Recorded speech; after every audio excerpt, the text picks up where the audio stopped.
I'm really very happy that very good subjects have been selected by the Federation. We know it very well that the world is developing very fast. International trade must be at its peak nowadays. So there are so many advantages which the traders have, and we know it very well. When a trader, when a businessman prospers, our responsibility as tax practitioners increases. We have to see that we are more knowledgeable, we are more efficient, we are more effective, so that we can not only help our clients, we can help the society also. Nowadays, international trade has become very easy.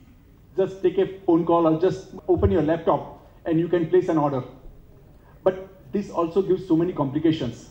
A person from Ahmedabad may place an order with an American so that the goods are to be delivered in Brazil and the payment is to be made somewhere in Peru. Now, question with regard to jurisdiction might arise.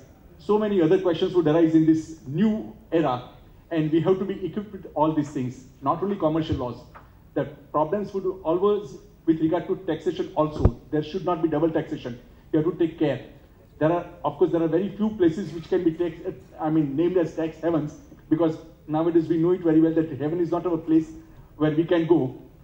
I don't say that taxes are like hell, but anyway, we have to tolerate that. We know it very well that death and tax both are inevitable. We know it very well that we have to tolerate these things. There are two certainties in our life. Of course, this I think Benjamin said so, no? The tax and death both are inevitable. But I think he was not right. Those who know our Hindu mythology, we have got 7 immortal persons, Vibhishan, Hanuman, Vedvyas, etc. So perhaps that cannot be death also. But tax is inevitable. So somewhere the 7 dignitaries, I think Ashwatthama, Baliraja, Vibhishan, and Kripacharya, there are 7 persons who are said to be immortal according to our Hindu mythology. But I think they also must be paying tax, because in Manusmriti also we hear about reference to tax. Even Manusmriti says how a king has to tax. Even at that time, everybody used to be taxed. As far as I remember, in Manusmriti, Manu has given details as to how a person, or rather how a person should be taxed and how the king should impose tax. As for example, one who earns very little, say a plumber or a carpenter or anybody, he has also to give 1 day's salary in a month. So it would come to about 4% or so.